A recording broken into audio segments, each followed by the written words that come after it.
अस्सलामु अलैकुम रहमतुल्लाहि व बरकातुहू। दोस्तों, मैं मोहम्मद रियाज़ अहमद ख़ान मोटिवेशनल स्पीकर आपके सामने एक बहुत अच्छे मैसेज को लेकर आया हूँ। ज़रूरत इस बात की है कि आपकी तवज्जो मेरी गुफ्तगू की तरफ रहेगी तो आपको इससे बहुत बड़ा फ़ायदा होगा। क्यों? इसलिए कि मेरा मकसद हयात, मेरी ज़िंदगी का मकसद यही जुनून, यही एक ख्वाब मेरा है। यही जुनून, यही एक ख्वाब मेरा है, वहाँ चिराग जला दो जहाँ अंधेरा है। दोस्तों, मैं चाहता हूँ जिसकी ज़िंदगी में मायूसी छाई हुई है, जिसकी ज़िंदगी में नाउमीदी ने डेरा डाल रखा है, जो पस्त हिम्मत हो चुका है, जो टूट रहा है दिल से अंदर से, मैं उसकी ज़िंदगी में जान डालना चाहता हूँ। इसी वजह से मैं ऐसे वीडियोज़ लाता हूँ ताकि एक मायूस ज़िंदगी में फिर से उम्मीद की किरण जाग जाए, फिर से उम्मीद की किरण पैदा हो जाए और ज़िंदगी में ज़िंदगी का मज़ा लेने वाला हो जाए, ज़िंदगी को ज़िंदगी समझ कर जीने वाला हो जाए, हर एक परेशानी वो रुकावटों के तूफ़ान से लड़ने वाला हो जाए, परेशानी के पहाड़ को अबूर करने वाला हो जाए। इस वजह से मैं वीडियोस लेकर आता हूँ, एक क्लिप्स लेकर आता हूँ। तो दोस्तों, जानते हैं आप, किसी मुसाफिर को आपने देखा कि बस में चढ़ गया और चढ़ने के बाद कहा, बस के कंडक्टर ने कहा, बताइए भैया कहाँ जाना है। किसी मुसाफिर ने अगर कह दिया कि भाई कहीं का तो टिकट दे दो, बस वाला ड्राइवर से कहेगा, ड्राइवर बस रोक दो। क्यों? किसी पागल का अंदर एंट्री का मामला हो चुका है, लिहाजा पागल समझकर, दीवाना समझकर उसे बस से निकाल दिया जाएगा। तो पता चला अगर 2-4 घंटे का भी सफ़र करना हो तो हमें पता होना चाहिए कि हम कहाँ जा रहे हैं। अगर रेलवे स्टेशन के टिकट की लाइन में ठहर कर अगर हमने अंदर से टिकट देने वाले को कहा कि भैया कहीं का तो टिकट दे दो, तो लोग कहेंगे और वो भी कहेगा कि कोई दीवाना हमारा टाइम ख़राब करे, से हटा दो, लाइन से बाहर निकाल दो। पता चला जिसके पास कोई मकसद नहीं होता है थोड़ी सी भी हरकत का। आप देखिए, कोई आदमी को बाजार से चलता हुआ देखिए, भैया कहाँ जा रहे हो, कहेगा वो मैं फलां काम से जा रहा हूँ, कुछ लाने जा रहा हूँ, कुछ देने जा रहा हूँ, कुछ मांगने जा रहा हूँ, पूछने जा रहा हूँ, कुछ तो रीज़न बताएगा। याद रखो, हम 2-4 घंटे का सफ़र करते हैं तो हर चीज़ का मामला हमारे पर तय होता है कि 4 घंटे का सफ़र है, 4 घंटे में जाऊंगा, 1 घंटे में काम करूंगा, फिर 4 घंटे में वापस आऊंगा। मतलब चंद घंटों के सफ़र के दरमियान में, चंद घंटों के मोमेंट के दरमियान में हमारे पास हर चीज़ तय होती है।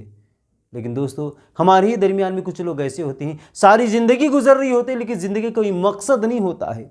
कल क्या करना है पता नहीं होता है, परसों क्या करना है पता नहीं होता है, 1 महीने के बाद क्या करने वाले, कोई ड्रीम नहीं होता है, कोई मकसद नहीं होता है, कोई डेस्टिनेशन नहीं होता है।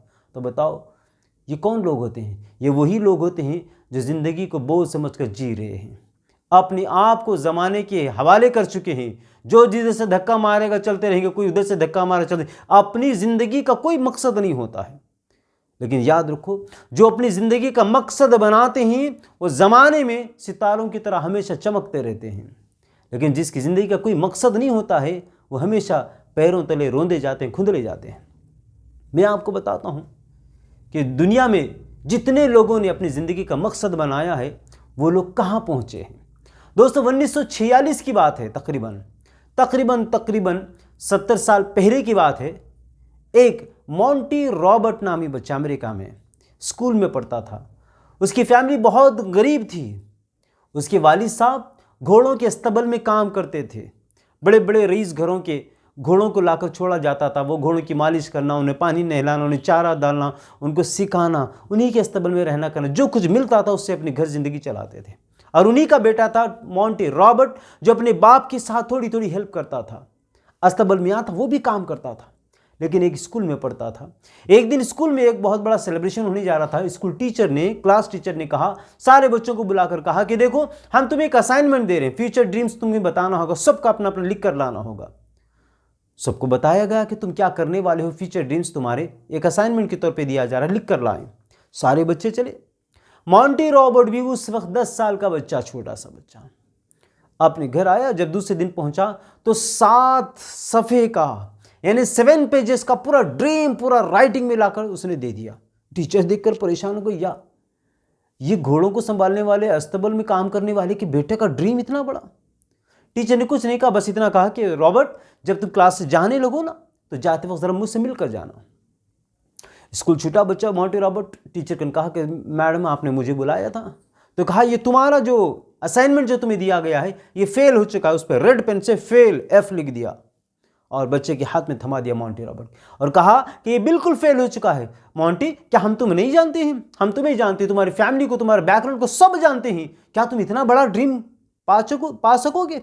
इतने बड़े ड्रीम को तो अचीव कर सकोगे? तुमने क्या लिखा है तुम्हें पता है? तो कहा, टीचर मैंने क्या लिखा, जो मेरा ड्रीम है मैंने वही तो लिखा। तो कहा तुमने लिखा है कि 200 एकड़ जमीन पर तुम घोड़ों का एक बहुत बड़ा एक अस्तबल चलाओगे। यहां पर बहुत बड़े मैदान में 200 एकड़ जमीन पर घोड़ों के ट्रेनिंग क्लब खोलोगे तुम, यहां पर ट्रेनिंग के कैंप लगाओगे तुम, इतना बड़ा, और 400 गज पे तुम्हारा बहुत बड़ा बंगला होगा उसी 200 एकड़ जमीन के दरमियान में।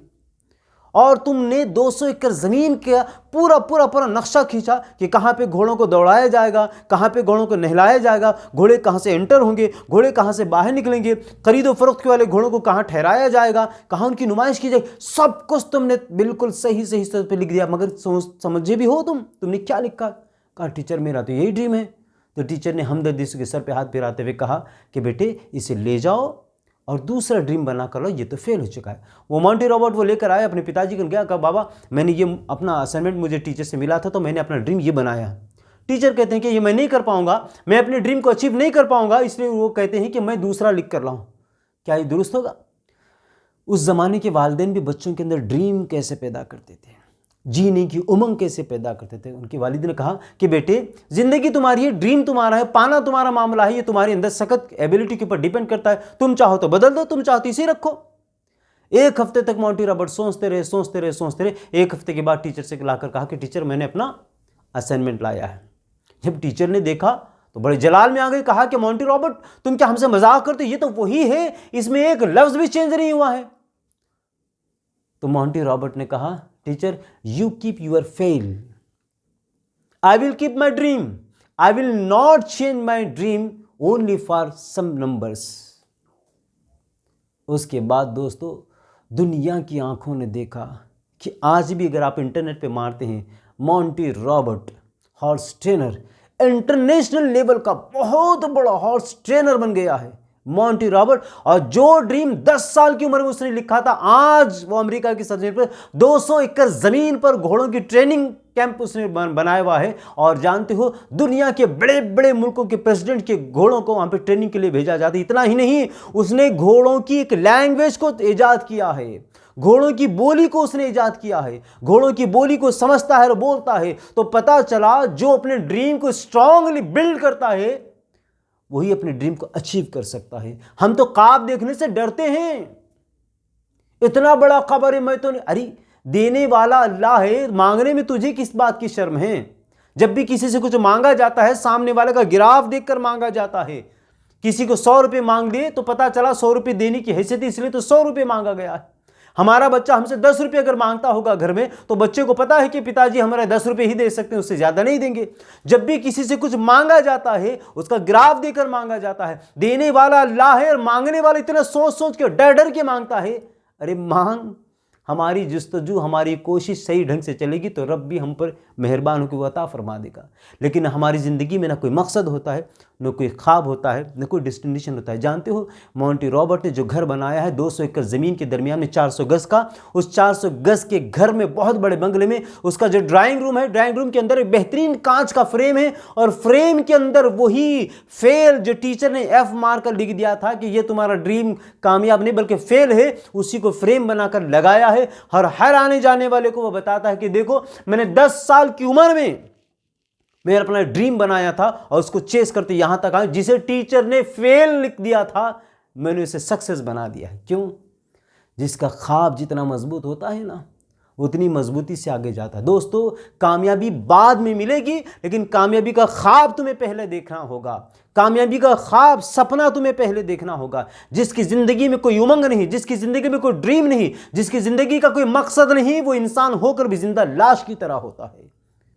जीना अगर हो तो ख्वाब देखो, ख्वाब जब देखोगे तभी उसे पा सकोगे।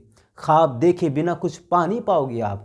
सोच बदलो तो जिंदगी बदल जाएगी, सोच ना बदलेंगे तो कुछ भी ना बदलेगा। इसलिए अगर हमारी जिंदगी को बदलना है तो अपने ख्यालात को बदलना होगा। दोस्तों आपको लगता है कि मेरी ये वीडियो हर एक की ज़िंदगी में काम आ सकती है, चाहे किसी भी फील्ड का आदमी हो। अगर आपको लगता है कि काम की वीडियो है तो ये आपकी जिम्मेदारी बनती है कि हमारे किसी भाई को ये हेल्प कर सकती है, ये समझकर आपको शेयर करना है। खुद अपने हाथों से इस चैनल को, फेयर टेक मोटिवेशन चैनल को सब्सक्राइब करते चलें और इंशाअल्लाह ताला जितने लोगों की ज़िंदगी बनाएंगे आप इन वीडियोस को भेजकर, जितने लोगों की ज़िंदगी बनाएंगे आप ये चैनल को सब्सक्राइब कराकर, याद रखो, हज़रत अली फरमाते हैं किसी एक की ज़िंदगी बना देना सारी दुनिया पे हुकूमत करने से ज़्यादा बेहतर है। तो मैं समझता हूँ कि आप मेरी बात से मुत्तफ़िक़ होंगे, लिहाजा आप कोशिश करें इसको ज़्यादा से ज़्यादा शेयर करें और सब्सक्राइब ख़ुद भी करें, लोगों को सब्सक्राइब करने की तलक़ीन कराएँ। मैं मोहम्मद रियाज़ अहमद ख़ान इन्हीं बातों के साथ इजाज़त चाहता हूँ। अस्सलामु अलैकुम व रहमतुल्लाहि व बरकातुहू।